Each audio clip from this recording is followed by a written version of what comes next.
Welcome to Playing Above the Line, where we interview entrepreneurs, business owners, and community activists to get their thoughts and perspectives on leadership. Playing Above the Line is sponsored by Aviso Group, a business consulting and accounting firm focused on preparing clients for the future through innovation and positive growth.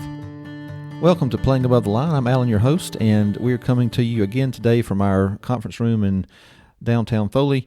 We're here because we have a great guest and we wanted to accommodate him and his schedule, and he actually is from these parts, Foley and Gulf Shores, and so we wanted to get down to him. And so our guest today is Randy McKinney. And Randy, as I'm sitting here trying to introduce you and say what you are, so I'm that pilot, attorney, real estate mogul, entrepreneur, are any of these things ringing true? I know that you're all those things, but how do I need to refer to you, because you're a lot. I'm just a guy that tries to make more than he spends to make my accountant happy. That's it. Well, so far so good. Tax time is coming up, so you and I probably need to meet before too long and find out where you're going to get this big pile of cash you'll need for your taxes. But tax time is when you and I have that love-hate relationship. But go ahead. That's right. Yeah, you were kind enough to come talk to me today because I have not told you what your tax bill is for 2020. So that's good. But no, seriously, I do appreciate you being here, and I wanted to get you in because you do a lot. You are an attorney. Like I said, I was not kidding. You are an attorney. You have a brokerage real estate firm down in Gulf Shores. Your wife owns Professional Land Title, and so you guys are fully involved in the real estate business in this part of the country. So anyway, so you have a unique perspective, I think, in that. So give me a little bit of your background. How did you come about starting your own business, you and Betsy? Have you always been interested in doing your own thing? Do you have that entrepreneurial spirit about you? What did that look like as far as your background and how you got to where you are right now? Well, that would go way back in my years, because it would be back when I was in high school, headed to college. Mm-hmm. My dad was a machinist. My mother was a clerk at Sears, and they were very hardworking people. And so that was one of the things that really motivated me early on. They never made me think that I couldn't do anything more than I wanted to do, mm-hmm. which was pretty amazing. And so my work ethic came from them. Yeah. And Betsy's came from her parents, and that's just kind of what we do. We work. Yeah, yeah. In all seriousness, you guys do have great businesses down there, and I know you work hard, and so I can appreciate that and learning that from your parents. So let's jump into leadership. This is what the podcast is about. So when I say leader, what is a leader? Give me your definition of leadership. What are some things that jump in your mind whenever you hear the word leader and leadership? Well, when you told me we were going to talk about leadership and what my leadership style might be, mm-hmm. I really didn't know what my leadership style might be. Okay. So I did a little Googling and figured out something on the internet, so it has to be true. Right, absolutely, right? Yeah. And it's an article from American Express where they discussed 7 different styles of leadership. And I'll go over them quickly. Mm-hmm. It's autocratic, is like basically do what I say to do and do it now. Mm-hmm. Authoritative, follow me. Pace setting, do as I do, and let's hurry up at my pace. Right. And then democratic, what do you think? Let's all get an agreement. Let's figure out what we want to do, and then we'll all do it. Coaching, and a coach views people as a reservoir of talent to be developed.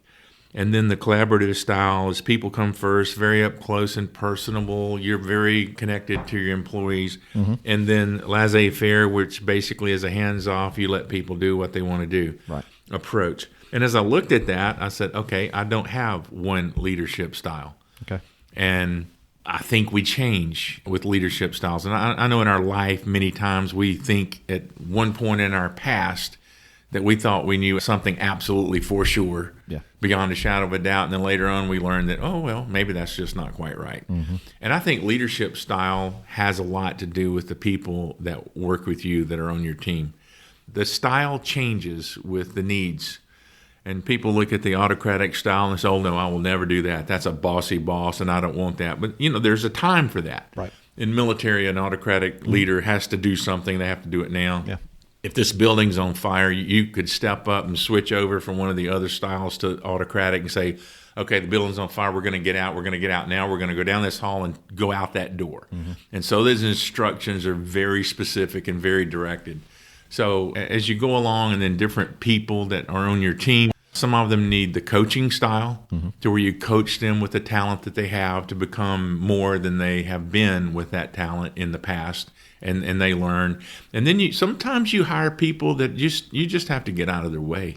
Yeah. They will do the work. I always say you have to inspect what you expect, and I didn't generate that. That came from other people.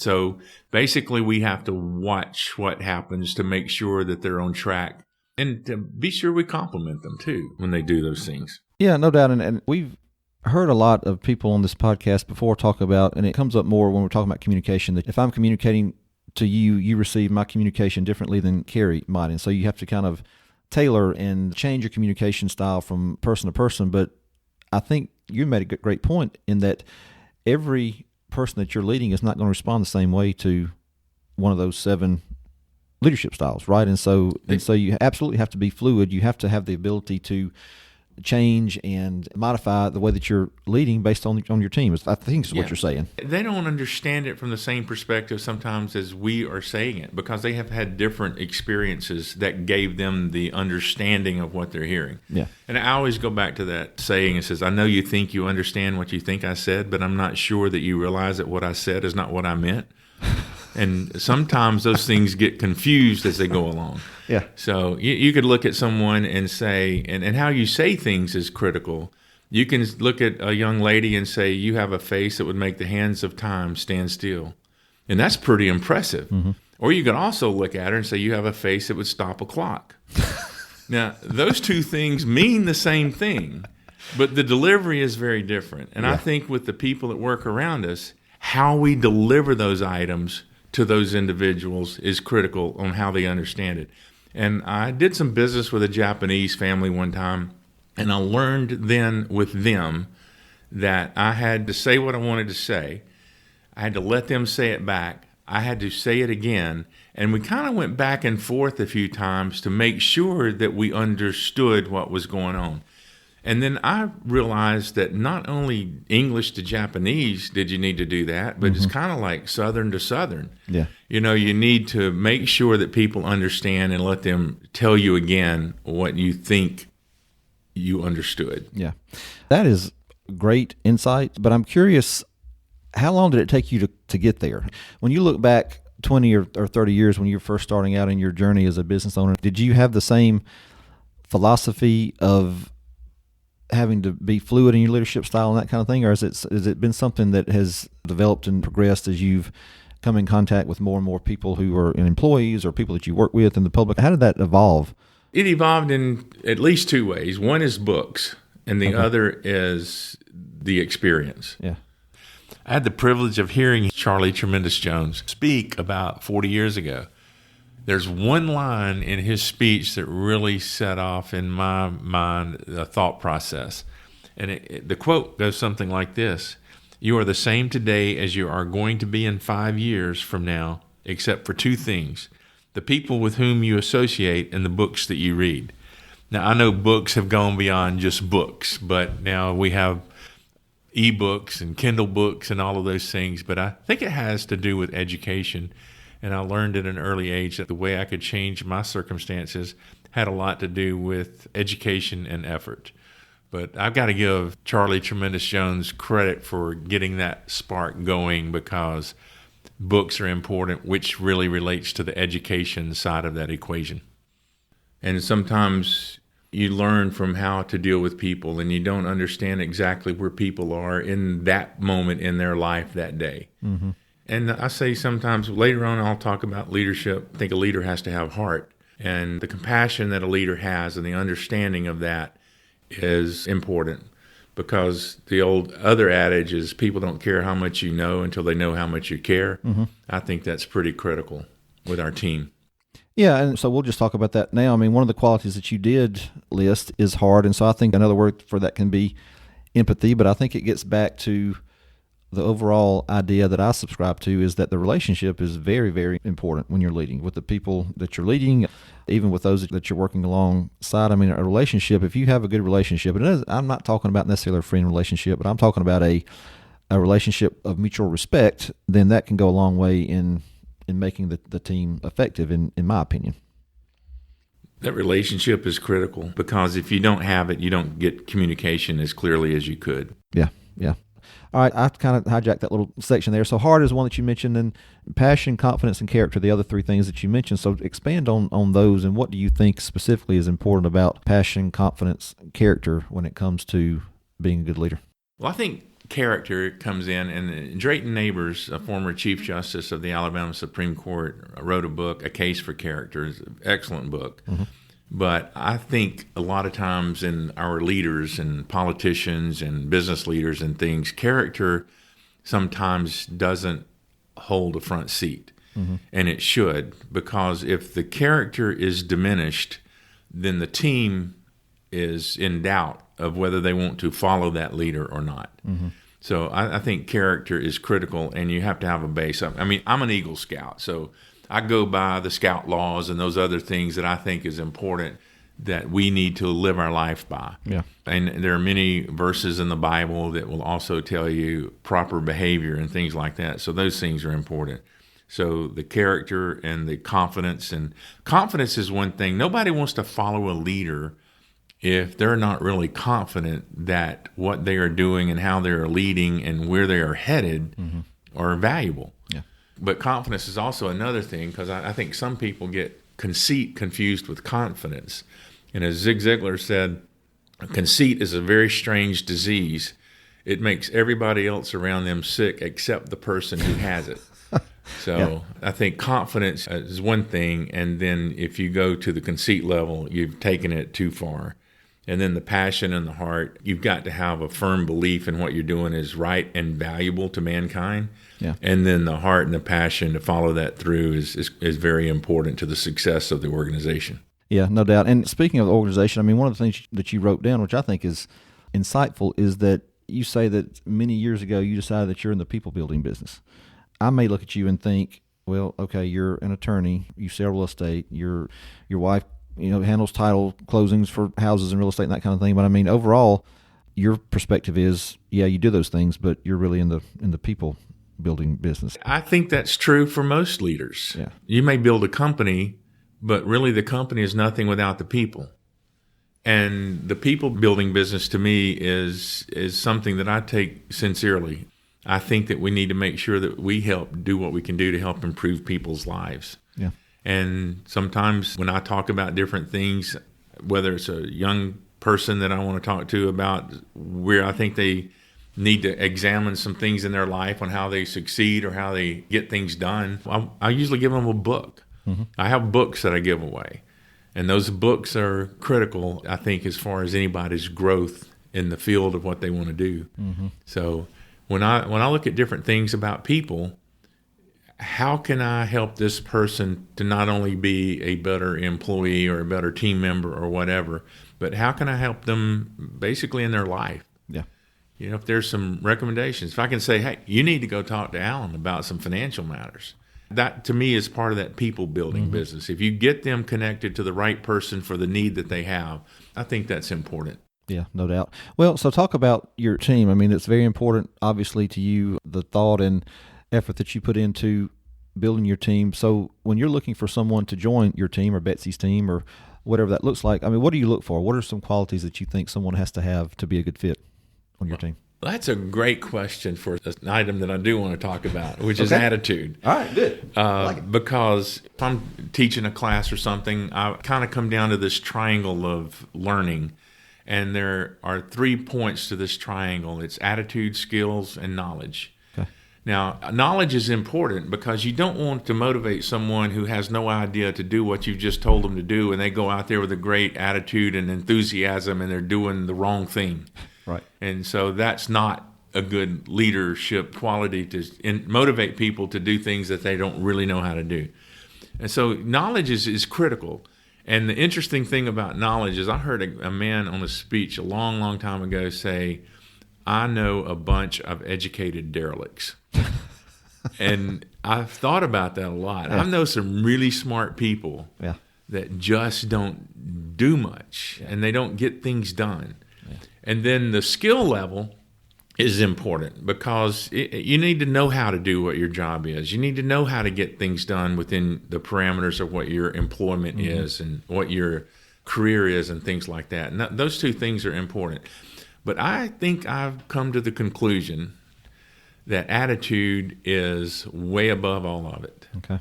And so what I would rather do, and when I'm looking at team people and employees and team leaders and things like that, the attitude is critical to me. I mean, I've known a lot of people that can brighten a room by leaving it, and that's not a good quality. No. You really want to be able to enjoy being around somebody. You need to enjoy being able to work with them. You need to enjoy being able to get along with them while you're trying to get a common goal accomplished. So to me, attitude is a good thing. And I think that's one thing that I give a lot of books out about attitude. Mm-hmm. Yeah. Well, that little snippet that you just mentioned, some people can brighten a room by leaving it, reminds me of what some consultants that we work for at Boomer Consulting, one of their mantras is hire fast, fire faster. I think it's a lot of times pretty obvious if you have someone that's not a real good fit, and it probably becomes obvious pretty quickly after they come inside the organization. Instead of letting them stick around and ruin the culture that you've built over these many years, I mean, just let them go. There's nothing wrong with that. There's nothing wrong with that, and I haven't been really good at that because I don't know that a lot of people have. With my passion to help people, I always think I can help. And I learned a long time ago, and unfortunately, there's just some people that don't want to be helped. Yeah. And there's some people that just you just can't help them, and you have to let them go. Because a bad attitude or a bad individual in your organization can ruin the organization. Yeah. But I feel like I'm giving up or I'm quitting if I try to help them and then I finally say no. Yeah. But I have reached the conclusion where there are times when people need to move on. And I actually refer to it as I need to give you an opportunity to blossom somewhere else. Right. So. Yeah. Kind of coach them out, as we like to say sometimes. Well, that's my positive spin on a bad meeting. Yeah, right. Well, I mean, and I think that most people, if they're honest with themselves, would probably fall into your camp, is that they do want to help and develop and that kind of thing. But sometimes, I mean, there are lost causes out there, and they might not be a lost cause, next door at Bob's place, but I mean, at your place they are, and it's okay to recognize that and make the decision. So. And sometimes when they move to a different location, they can blossom. Right. I mean, I say that jokingly, but there's actually some truth to it. Sure. Maybe it just wasn't a good fit. Maybe it just wasn't a good position. So when those things change, sometimes it can help them to blossom somewhere else. Yeah, no doubt. All right, as we start to kind of wrap up in this kind of segment, talk about, you mentioned your parents, where you got your work ethic, you and your wife Betsy as well. Other than your parents, I heard you mention Zig Ziglar one time. Give me a couple of more folks that have kind of influenced your philosophy on leadership, your life in general. What does that look like in your life? It's a long list. And if you go to my office and go to my bookshelf, you'll see a lot of people on that long list. Mm-hmm. But I got a lot of people that I don't have books from, which would be parents and numerous teachers and professors and coaches and others that were a major factor in my life, guided me in some ways, sometimes in good ways and sometimes in bads. I mean, I learned some things from a few coaches that I knew I didn't want to do that. Right. So there are things along that line. But when it comes down to some others, I kind of went back. You mentioned, where did it first start? Mm-hmm. And I had to think about that for a little bit. And Boy Scouts and things like that, or Scout leaders and all that started. But actually there was a friend of mine that we went to high school together, went to different colleges. And at some point, he sent me some cassette tapes. And those cassette tapes were some tapes of Zig Ziglar. Okay. And Zig Ziglar had some interesting things in those tapes. And Zig has an 8th grade education, he's a great motivator. Mm-hmm. And then he kind of opened my eyes to more possibilities of my life, what they could be, rather than the path that I might have been on to do some other things that I may not have enjoyed for the rest of my life. Mm-hmm. And yes, I do have multiple things that I'm involved in, and that's probably because I'm ADD on steroids. I didn't know that when I was younger, and now it really never bothers me because I've learned how to handle that, and I love and enjoy a lot of different things. Yeah. I just have a lot of different interests in several different areas. And when Betsy and I got married, I told her that. I said, I don't know that I'll ever have the same job for more than a few years. Yeah. And she said, that's okay. You can change everything in your life you won't except your wife. So we have done that. So we're coming up on 43 years. So that's worked out pretty good. But I like to do different things. I mean, if I've been to trial and I've won a few trials and enjoyed that, that's fine. Check the box. Let's move on. Let's go do something new. Yeah. And so I've done that. And so Zig Ziglar kind of opened my eyes to that. And a friend of mine, Clayton Taylor, is the one that sent me those tapes. So I got to give him some credit for some of that. But then I get to the books. And the books are something that really I give to people now, but people don't really like books anymore. They have all the things they put on their Kindles and things like that. Right. But I like the books. The paper turning books. Yeah. I like to write in those books because my mind is still going 100 miles an hour as I'm reading something. So it takes me a little bit of time to read a book because all of a sudden I have a thought process that takes off on a tangent. And then I go on that tangent, and then I come back to the book, and then I write my notes in the book. And so I give people books, and I tell young people, I said, write in this book. Yeah. And I want you to write, and I want you to come back and read it in a few years again. And you'll read the book from a different perspective. And so it's not like when you read a book, you've already read the book, you can put it on a shelf and move on. You can come back a few years later and you can understand that book from a different perspective because your body of knowledge has changed in your life. Yeah. So some of those writers and authors, Cavett Robert was one. And Cavett Robert started the National Speakers Association. And he was in Gulf Shores at the convention center years and years and years ago, and he was a speaker, and I talked the guy that was supposed to take him back to the airport into letting me take him back to the airport. Okay. So my wife and I took him back to the airport, and his plane was delayed. So we spent several hours with Cavett Robert, and nicest man you'll ever run across. And a few weeks later in the mail, I get this cassette tape from Cavett that was a talk to me and Betsy. It's like here, I enjoyed our time, and they went through all of these other things about just wisdom coming from an interesting guy. And so Cavett was a great one. Now, as far as leadership, John Maxwell, I've read everything John Maxwell's written on leadership. I think he's one of the great writers on leadership. And Jack Welch is another good one. And so you get a lot of these Fortune 500 company CEOs that write. They have good things on leadership. Jim Rohn, I like him a lot. He's a great speaker. Okay. He's no longer with us, but his information is pretty solid. Okay. So if I go through Ken Blanchard, Earl Nightingale, Brian Tracy, Nito Cobain, Steve Covey, Norman Vincent Peale, Dale Carnegie, Napoleon Hill, all of these guys have been beneficial to forming my thoughts on leadership. Gotcha. You're not going to like this question, I'm sure, but and you mentioned that you love to give away books, and I love that. But if I made you, or if I said, all right, Randy, look, you can only give one book away from now on to these young folks or whoever you come across that you think might benefit from it, what is the one book? And I'm making you make a choice. What's the one book that you would keep on the bookshelf to give away? That's not a hard choice for me. Okay, because good. I give away Zig Ziglar's book, See You at the Top. Okay. And I give it away to 10th, 11th, 12th graders. All right. And I actually have an agreement with them. If they will write me a report on each chapter, then we'll figure something out for what they get in return for that.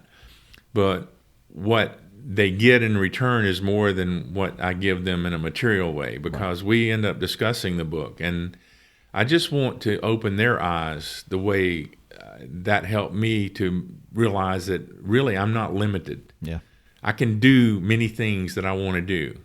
And so I just want to expose young people to that possibility that they can broaden their horizons. So that's not a hard choice. It's See You at the Top. Now, other people, and I will give you a book today. I brought you one, and it has to do with inspiration and attitude. It doesn't mean you have a bad one. Yeah. It just, I'm teasing with you, Alan. No, I'll ask Carrie. She'd probably say, well, he needs that book. But anyway. I just think that happier people are more fun to be around. Yeah, and, no doubt. And it's an inspirational book. And it is also by Zig Ziglar, but it's like 365 different sayings for a year.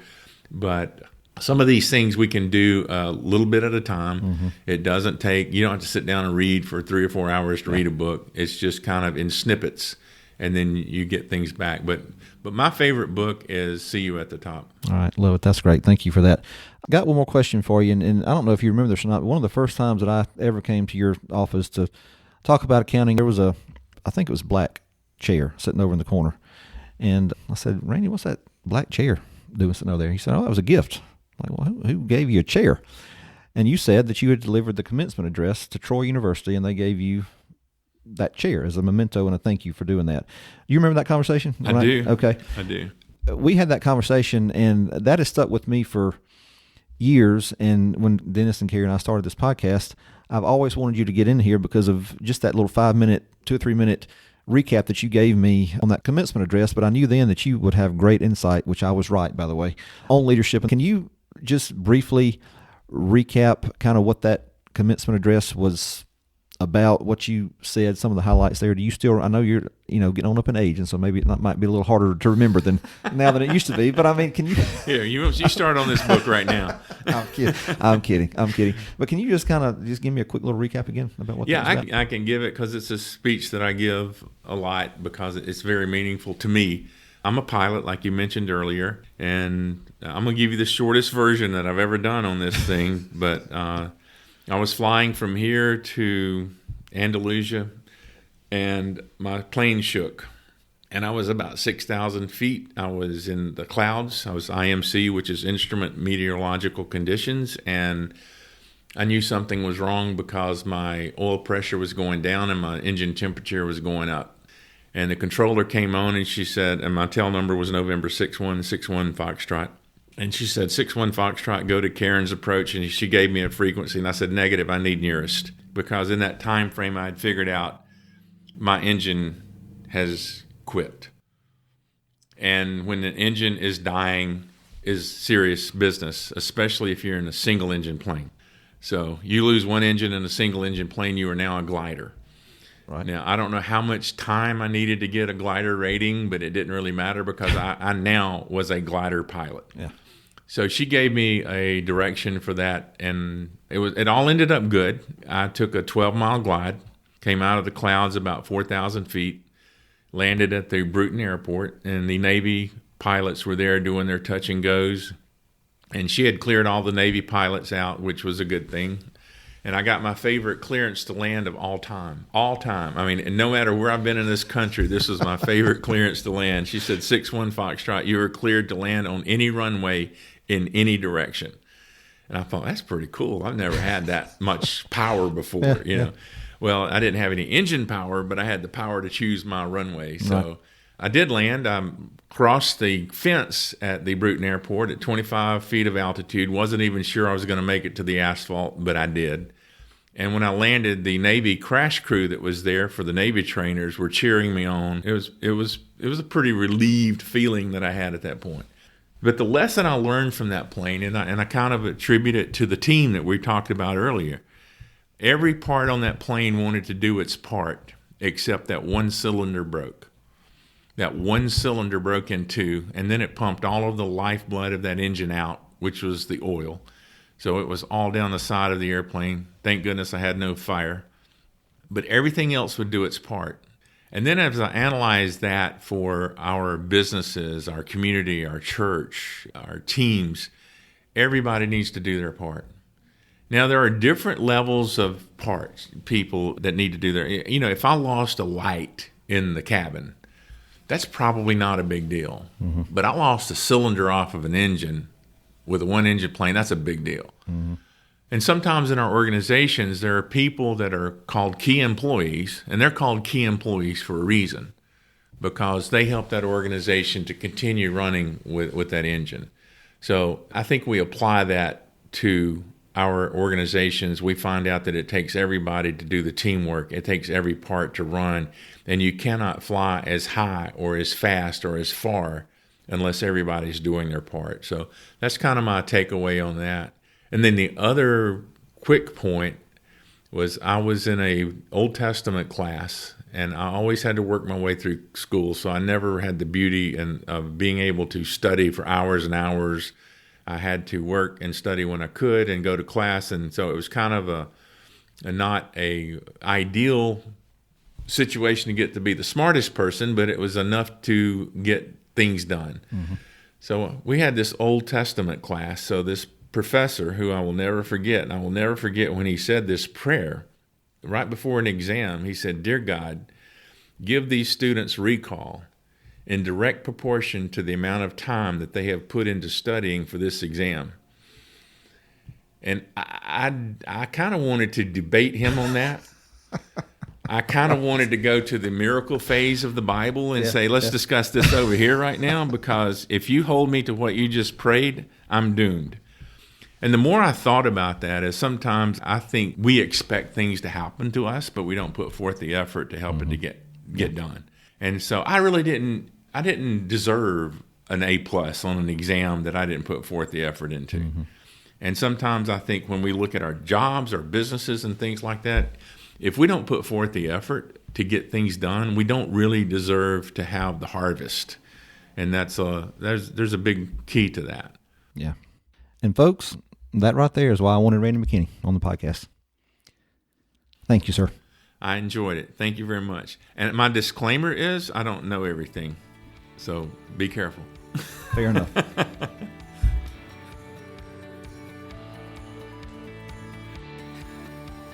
We hope you enjoyed today's episode, and if you did, be sure to rate, review, and subscribe on iTunes and Spotify. It definitely helps us in the ratings, and it also makes it easier for other folks to find the podcast.